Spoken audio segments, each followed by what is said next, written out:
Seguindo. Então, agora aqui a segunda leva de perguntas. O que um autor fala sobre um texto deve ser verdade para a interpretação? Se ele escreve... Não, vamos supor... vamos dizer que se ele escreve. Homero escreve que o mar é roxo. Só que o mar é azul. A gente deve levar em interpretação que o mar é roxo ou que o mar é azul? Calma aí, eu sou daltônico, eu já vi o mar roxo. Então, só que aí é outra história. Aí é outra história. Aí você está querendo, comprometer um argumento. Eu já pintei o mar de roxo nas aulas de geografia. Putz, mano, agora eu não sei mais como falar sobre isso. Então, desculpa, gente. Aldino sempre quebrou a expectativa. Quebrou meu argumento no meio agora.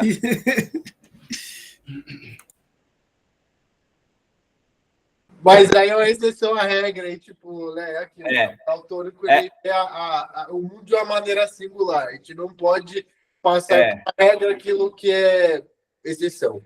Exatamente, Uhum.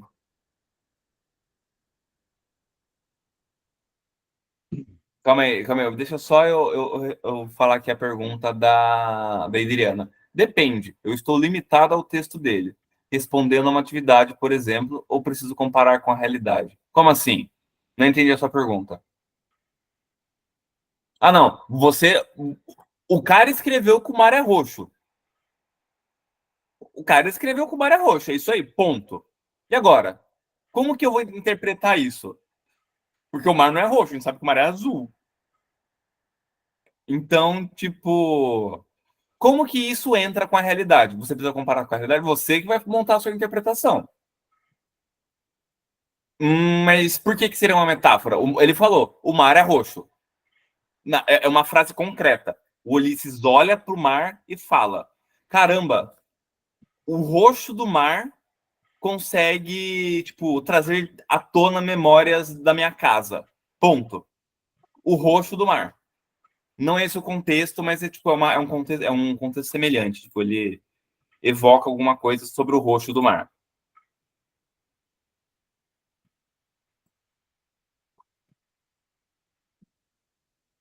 Então ele está com um problema. Sim, mas veja bem, muitos outros autores da época falavam que o mar era roxo. Ele era um tom vinho, sabe? Um vinho um pouco mais escuro. Era a cor do mar. E agora? Como que fica? Isso é uma questão de época, isso é uma questão histórica. O mar, até mais ou menos... Não vou chutar um ano, mas até mais ou menos o período da antiguidade tardia, era roxo. O Mar Morto. Entende? Então, como? Dá para considerar uma verdade. Tá, mas a gente sabe que não é verdade, porque a gente enxerga o mar azul. E agora? Clesian, pode falar. É complicado isso aí, porque eu vejo assim, ó, uma interpretação. O cara criou a música lá do Caneta Azul. A caneta é azul, ele escolheu a interpretação dele, a caneta azul. Mais que os outros foram criar um repertório novo, ele vai botar lá que a caneta azul também vai mudar, que é rosa, que é vermelha, né? Outra cor.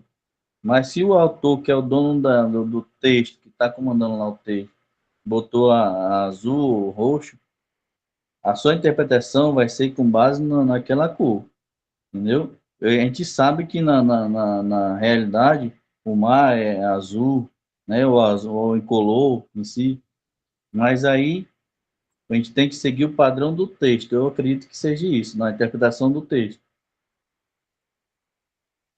Sim, ótima. Seguir o padrão do texto, ótima colocação. Maiara? Eu acredito assim que a questão do mar ser roxo, como ele fala no texto, é pela questão de profundidade. Porque quanto mais profundo o mar, né, ele fica mais escuro. Então aquilo ali remete à lembrança do lar dele. Só que o lar dele não é nas profundezas, né? O lar dele é na praia. Então ele está falando isso do mar para a praia. Ele está vendo a costa já. Então não tem essa profundidade tão grande. Assim, na questão de lembrar, na lembrança, no pensamento dele. Tipo, é assim que eu Sim. interpreto, né? Uhum. Entendeu? Uhum. Não, entendi sim. Bom, vamos continuar a aula. E obrigado os dois por terem por terem comentado. Agora aqui, a opinião pessoal do autor pode ser deixada de lado numa interpretação? O que isso quer dizer? Ela não pode ser desconsiderada. Ótimo, ótimo, Adriano. Mas e aquele rolê de separar o autor da obra? A próxima pergunta. Eu acho que não pode. Assim como o mar em cima ele, a cor dele parece azul meio branco, ali embaixo, na profundeza, o pessoal fala que ele é escuro. Sim, sim, dê certo. Porque, por exemplo, o verde do mar é citado, mas o azul do mar não. Então a música do Tim Maia lá, azul cor do mar, seria roxo cor do mar. Mas tá certo. Ambas as interpretações não podem ser desconsideradas. Mas a gente vai ver um pouco depois disso daí. A mais profundamente. Então, essa pergunta já pode ser linkada à terceira pergunta e última. Um autor pode ser abstraído da sua obra? A interpretação pessoal de um autor, ela pode ser desconsiderada daquilo que ele escreveu? Não, muita gente está falando que não. Certo. Mas eu acho que depende. Pode falar. Eu acho que depende. A gente tem que ter uma noção de que todo autor é fruto do seu tempo. Então, Sim. não adianta eu ir lá e, tipo assim, olhar para Aristóteles, que tem alguns escritos dele que são extremamente machistas, falando que a mulher é inferior ao homem, mas, pô, o cara viveu há 2000 anos atrás. Eu não consigo aplicar uma régua moral contemporânea num escritor de 2000 anos atrás. Eu não consigo aplicar uma visão moderna sobre qualquer outra. Por exemplo, se fosse até num olhar mais técnico, Aristóteles é completamente equivocado na física dele. Se a gente for olhar para a física de Aristóteles com um olhar newtoniano, enfim, tá errado. Só que ele estava correto ou ele ajudou a avançar no seu tempo. Então, eu acho que o autor tem que ser lido de acordo com o seu tempo, não separado de sua obra. Sim, ótimo. Ótimo. Uhum.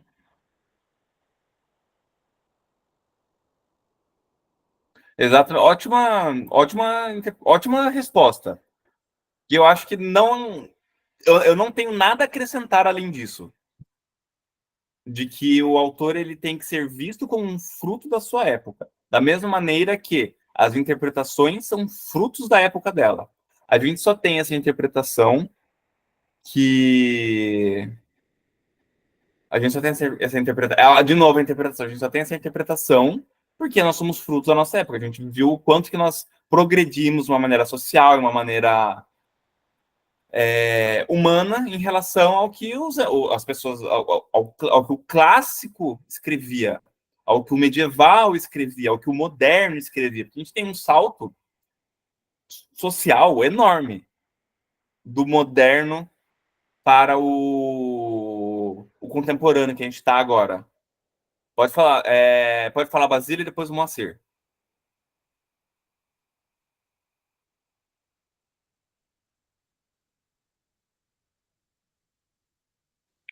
Aí, pode falar, Basílio. Basílio tá ficado com a mão. Não era. Acho que eu já falei. Ah, não, beleza. Acho que ele levantou errado. Pode falar, Moacir. Então, eu posso te perguntar o que eu mandei no chat? Pode. Então, que nem você está falando que tem que ser interpretado de acordo com o tempo em que foi escrito, correto? Na mesma época. Sim. A gente tem que levar em considerações. Aí seria caso histórico, né? Uhum. Histórico, cultural, escrita, localidade, a crença. E como que a gente consegue ainda ter pessoas que se aproveitam dos textos da Sagrada Escritura, dizendo, muitas das vezes, atrocidades, ao qual o próprio ouvinte, ele não procura saber o que ele está ouvindo, e simplesmente ele acata aquilo que a pessoa está dizendo a ele, sendo que ele não procurou saber por ele se aquilo é correto ou errado, entendeu? Aí você disse a respeito da interpretação. Como que um livro de 2.000 anos atrás, em média, praticamente 1.300 e poucos anos, 1.500 anos, ele ainda é interpretado de várias maneiras equívocas ainda no presente momento no qual a gente vive, sendo que ele foi escrito naquela época e está sendo utilizado até hoje como parâmetro. Como que você me explica mais ou menos isso? Por favor. Eu vou tentar ser o mais breve possível para falar sobre isso, por causa que é uma coisa que a gente... não é bem um tema pessoal, mas é culpa do Lutero. Não vou colocar minha opinião sobre isso, mas a questão é a seguinte: por que a gente tem tanta interpretação equívoca, por assim dizer? A questão é que não é uma questão interpretativa da hermenêutica, na verdade, é uma questão mais social, ao meu ver, por causa que a gente vê que há uma narrativa histórica de interpretação bíblica. A gente tem toda a questão dos dogmas católicos, teve a Reforma Protestante, e aí sim veio a livre interpretação da Bíblia. E isso, tipo, um fundamento de que todo mundo pode ter uma interpretação, desde que ela seja baseada naquilo que a gente tem nas Sagradas Escrituras. Então, um dos motivos da pessoa interpretar de uma maneira equívoca certas coisas vem de N motivos. Seja, às vezes,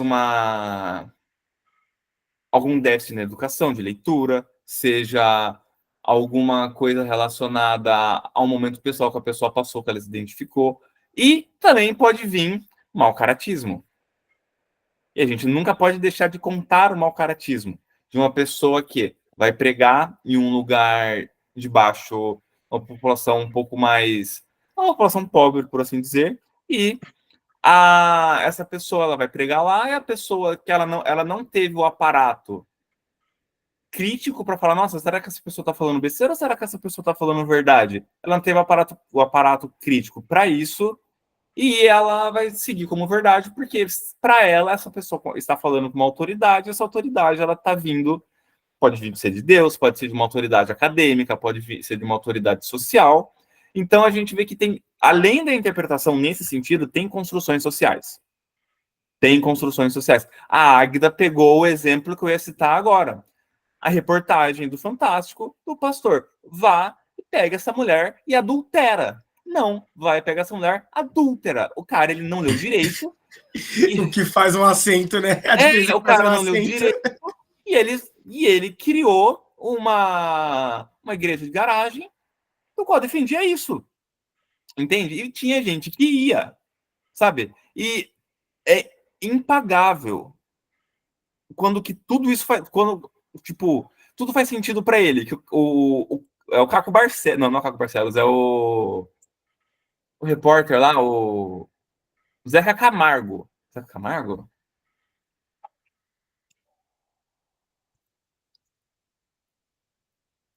É ele mesmo. Ele fala assim, viu, mas tem um acento aqui.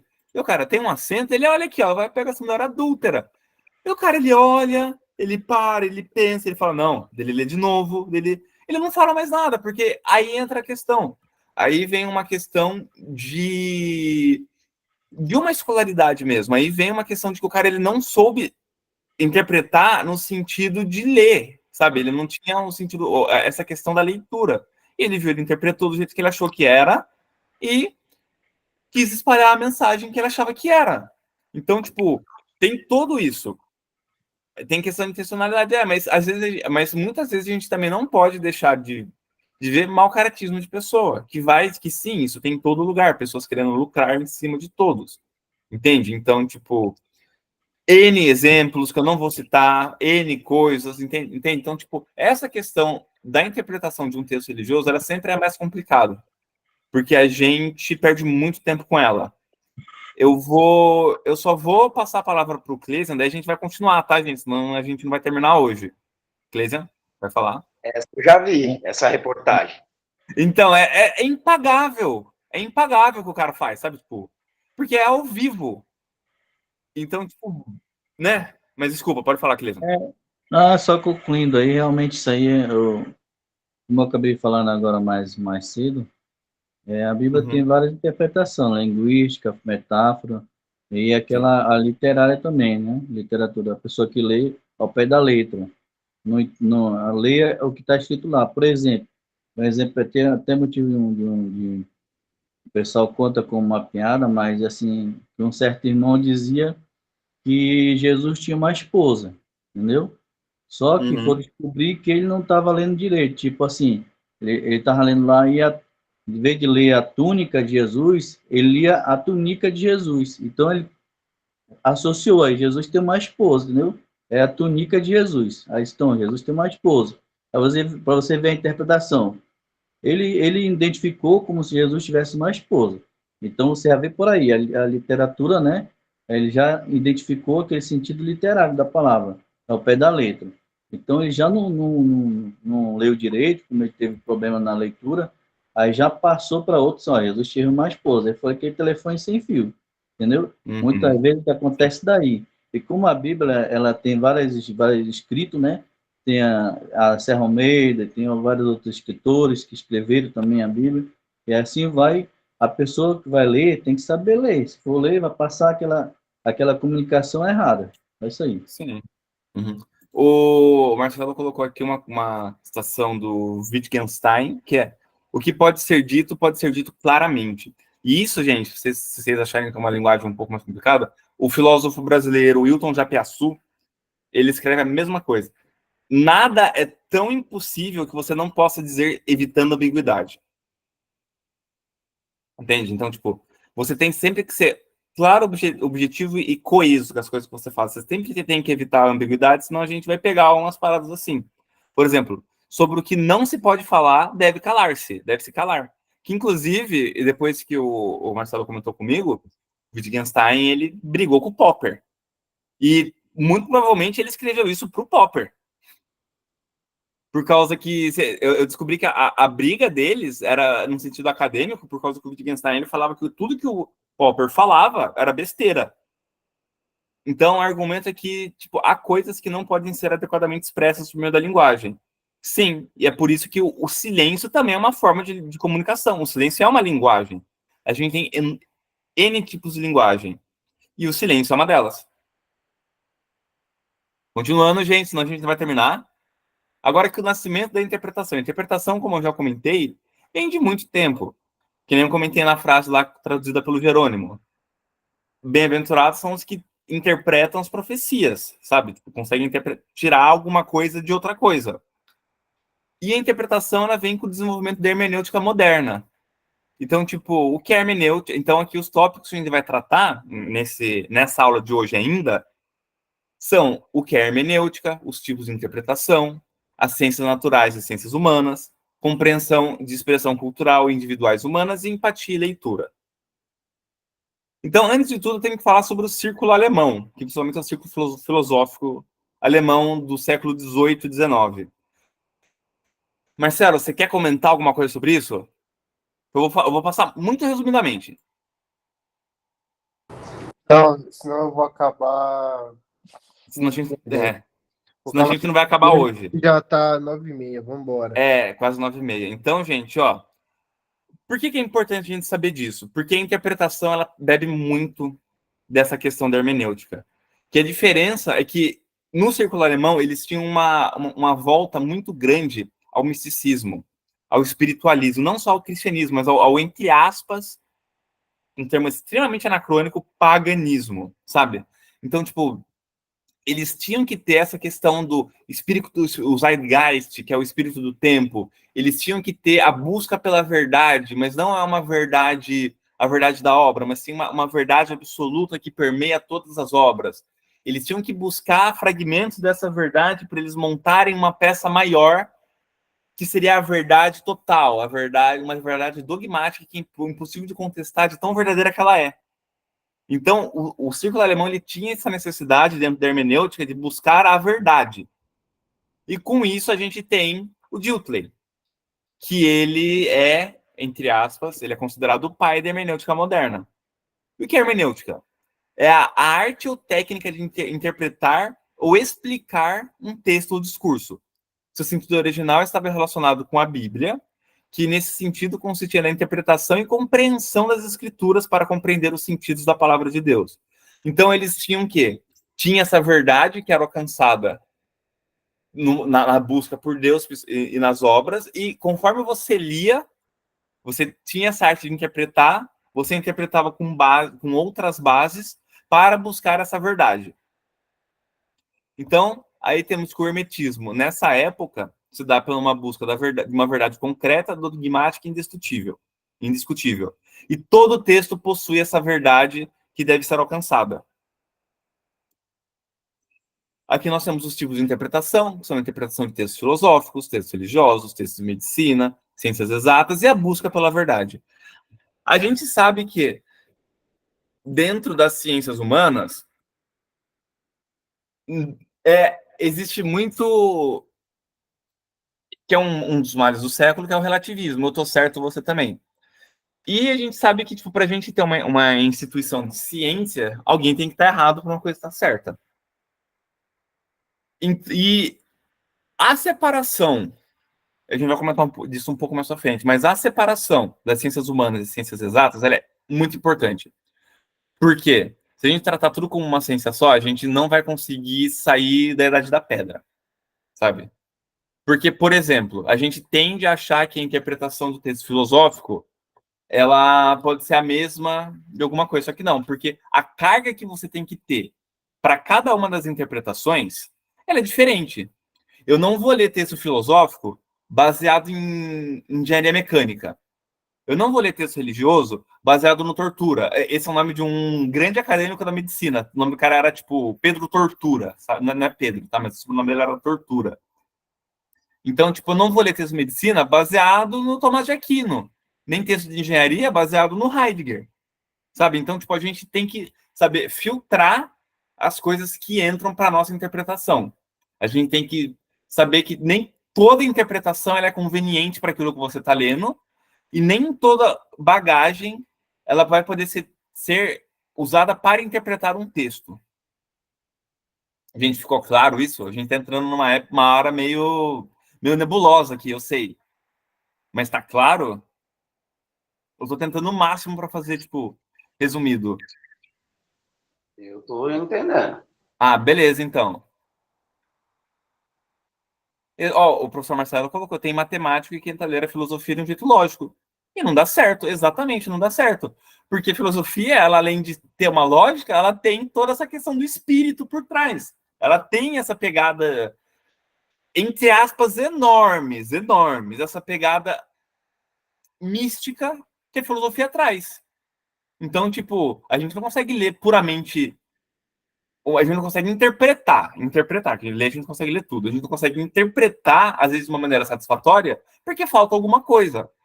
E a maneira satisfatória não é a maneira correta, é uma maneira que mais se adequa. E a gente vai ver o que se adequa à interpretação na próxima aula. Agora aqui, ciências humanas e ciências naturais. A interpretação como um fenômeno exato, mas ao mesmo tempo como pessoal. Então a gente sabe que a gente pode interpretar as coisas dentro do limite delas. Se a gente fala que a Chapeuzinho Vermelho, ela é... Porque a interpretação também tem limites, a gente não pode falar qualquer coisa. Se a gente fala que a Chapeuzinho Vermelho, ela é uma alegoria ao comunismo, faz sentido? Só porque o chapeuzinho dela é vermelho? Faz sentido isso? Não, nenhum. Depende para quem você vai falar, cara. Não, mas a questão é, para essa pessoa que vocês estão pensando, porque eu vou falar isso, para ela vai fazer sentido. Mas essa interpretação cabe na história do Chapeuzinho Vermelho? Cabe no contexto do Chapeuzinho Vermelho? Exatamente. Então aí a gente vê... Não, a gente encaixa. Se quiser pode, né? Oi? Aham. Se sim, quiser, irmão. pode, né? Se quiser sim. Se quiser sim. Se quiser sim. Mas não é sim, tá, gente? Não vamos com essa parada, não, porque não cabe uma interpretação dessa numa história. Tem Entende? algumas Então, bestas que acham que acham que algumas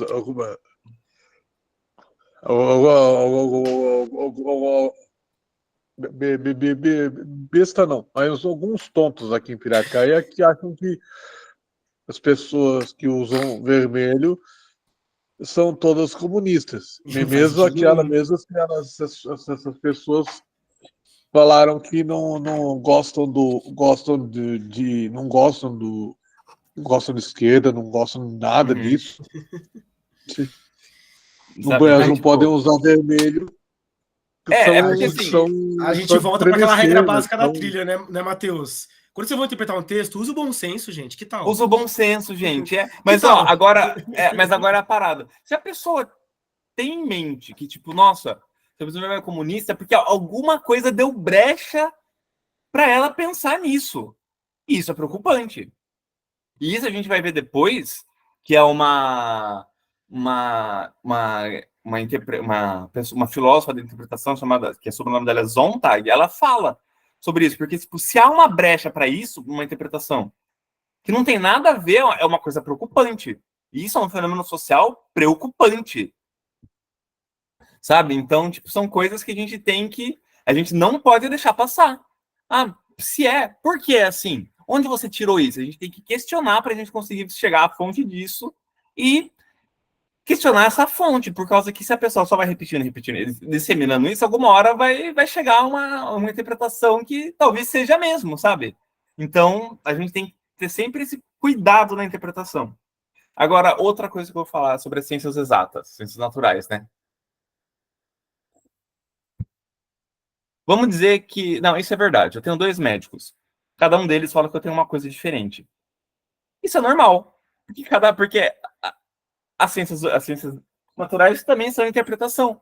Um médico pode ver um resultado de um exame e falar que é uma coisa, enquanto o outro pode ver outro resultado e falar que é outra coisa. Vou citar um exemplo de um amigo meu, e ele, um tempo atrás, ele teve um problema nos olhos. Ele quase ficou cego. Ele quase perdeu a visão dos olhos. Tipo, 100% de um olho e o outro, mais de 30%. Ele quase ficou cego. E ele comentou que, tipo, ele foi no primeiro médico, o médico falou que ele estava com a vista cansada. Deu um colírio e mandou para casa. Ele foi em outro médico e ele descobriu que ele estava com um problema gravíssimo nos olhos. Então, tipo, vai também da interpretação. Vai do repertório de uma pessoa em relação ao olho, vai do repertório da pessoa em relação a N coisas. E isso é dentro da medicina, gente. Dentro da física, as pessoas brigam fisicamente. Brigam fisicamente por causa de teoria. Falando que a teoria de um está errada, a teoria do outro está certa. Entende? Então, a gente vê que a interpretação ela não é uma área exclusiva das ciências humanas. Porque ela está em tudo. E existe má interpretação em todos os lugares. Agora, aqui é compreensões culturais e sociais. O contexto importa muito. Tanto o contexto do escritor, quanto o contexto do intérprete.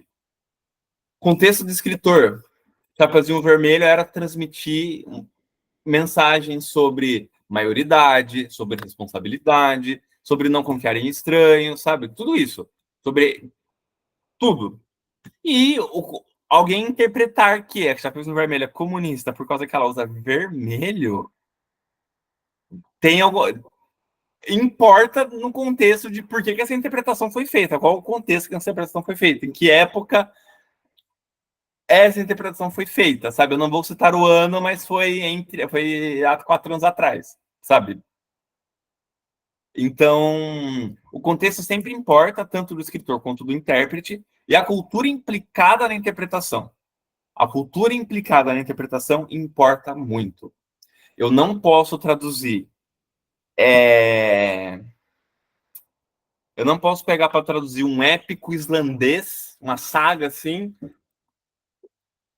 e aplicar à cultura nordestina. Que, na verdade, o herói ele era um cangaceiro. Eu não posso fazer isso. Eu posso fazer uma releitura, mas eu não posso fazer uma interpretação disso. Da mesma maneira que eu não posso interpretar que um samurai Não, mentira, eu não posso interpretar deixa eu pensar em um exemplo aqui. A Guerra de Canudos. A gente não pode interpretar a Guerra de Canudos como uma justa medieval. A gente não pode interpretar que a realidade daqui, que, vamos dizer, a cultura do brasileiro médio é a mesma, e adaptar ela num livro da cultura do etíope médio. A gente vê que a cultura de ambos importam. A cultura de ambos, tipo, cada um deles tem a sua cultura e para a interpretação, a cultura do outro é muito importante. Você saber dela antes de interpretar. E você não vir só com a sua cultura. E agora a questão de empatia e leitura. A empatia na interpretação é um pouco diferente da emocional, que ela se dá na tentativa de assumir o lugar do autor no que ele quis dizer. Isso pro Dilthey. É essa tentativa que ele tem. Você tem que, com base em tudo isso que eu já falei, contexto social, contexto emocional, contexto histórico, eu vou usar da minha empatia para me colocar no lugar dele para interpretar a verdade do texto dele. Certo, gente? Tranquilo até aqui?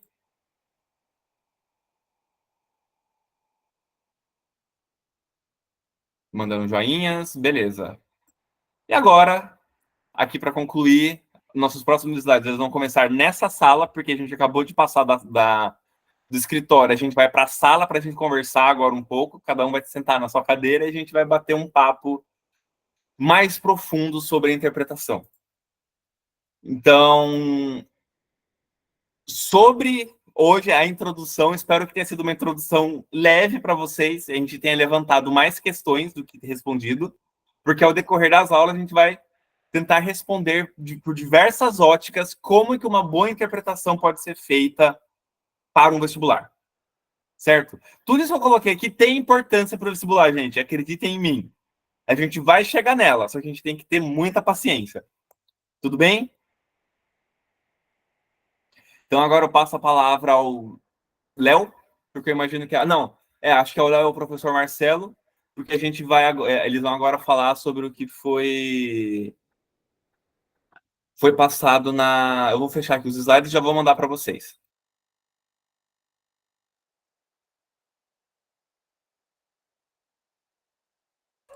Caraca, você tá maluco? Que aulão, cara. Puta merda. Gente, ninguém tem pergunta, antes de a gente mudar aqui, virar a chavezinha, ninguém quer fazer pergunta pro professor? Mateuzinho está mutado. Você continua mutado. Sim, eu fui fechar o slide e fechei o Meet. Gênio. Perguntas, gente. Questão de Basílio. Basílio, solta sua mente. Oi. Eu ia falar. Nossa. Bom, que a tradução. Eu ia falar, bom. Agora que eu lembrei. Você estava falando sobre ciências. Em 2022, uma pessoa, a minha tia teve um infarto dentro do mercado aqui em Piracaí, foi socorrida passando na casa e começaram a tratar ela como se fosse hipotermia. Só que ela teve outro, além do diagnóstico errado, ela teve outro infarto dentro da Santa Casa. E aí uma pessoa que eu conheço percebeu que uns parentes nossos que perceberam, conhecem melhor, eu levo. Eu queria falar, não, ela está tendo infarto, doutora. E aí ela foi examinar, tá errado. A doutora foi examinar e falou, tá tratando ela errado. Aí mandaram chamar, pediram vaga, SAMU, ambulância para levar ela para Bragança, não sei o quê, porque se não dependesse do médico anterior, ela ia morrer. Exatamente. A Então questão a do gente vê que repertório, né? como que a interpretação ela está em todo lugar. E como que a interpretação ela muda. Da mesma maneira que muda para ciências humanas, muda para ciências exatas. A gente precisa sim dessa diferenciação, porque a gente tem que ter todo esse tato, sabe? Esse tato social de que, tipo, não são iguais, mas elas às vezes se portam como iguais. Sabe? A gente não pode falar que as ciências exatas é exata só porque elas se chamam de ciências exatas. Entende? Não, e tipo assim, a interpretação de texto, eu acho que é o ponto-chave da transformação do conhecimento, da informação no conhecimento, né? Uhum. Ela Sim. é o ponto de chave, assim, de virada. Gente, mais perguntas sobre a aula de interpretação de texto? Alguém quer pedir para o professor voltar em algum slide, voltar em algum conceito que ficou Vocês vão receber os slides agora, inclusive, gente. Isso, já vai estar lá no grupo. Aliás, quem não tiver no grupo, galera, algum dos tutores, por favor, pode pegar o link do grupo e mandar aqui no chat. Para quem não estiver no grupo, presta atenção aqui no chat, galera. Entra no grupo, a gente manda o material da aula lá, as discussões, as atividades aqui da trilha Escrita com Conquista são enviadas naquele grupo, ele é importantíssimo para a formação de vocês. Lembrando que a gente vai ter simulado em breve, vai ter mais roda de conversa, e no final da trilha tem o vestibular roxo, ele é essencial para quem tiver de olho no iPhone 15 da trilha, galera. Fazer o vestibular roxo é essencial para tá no corre do iPhone 15. Então, se vocês não se prepararem, não estudarem, não estarem no grupo de estudos, vocês vão ficar de fora, mano. iPhone 15, velho. Sem contar a nota 1000 no Enem, né? Desse jeitão. Sim. Uhum. Galerinha, tem... pode falar, Matheus. Desculpa. Essa parte que a gente tá pegando de interpretação, como fazer a interpretação das coisas, a gente vai usar para interpretar os... É porque tem tanto os textos do próprio Enem, quanto as questões. Por exemplo, aquela questão que mandaram 2 vezes lá no grupo, que ninguém sabia o significado da palavra que tinha na resposta certa.